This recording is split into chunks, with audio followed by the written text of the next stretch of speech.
जब भगवान श्री कृष्ण जी अपनी माता देवकी और पिता वासुदेव को कंस के चंगुल से छुड़ाने के लिए गए थे तो उनकी उम्र जानते हो कितनी थी? 14 साल की।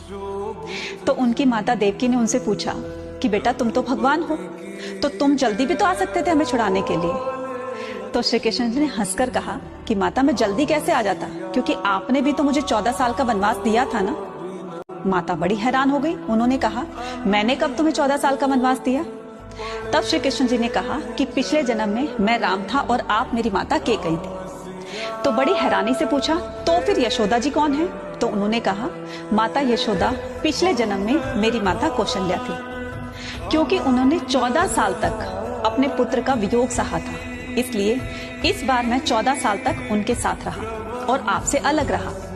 कहने का मतलब ये कि इंसान चाहे हम किसी के साथ गलत कर रहे हैं और चाहे वो थोड़े दिनों की दुश्मनी हो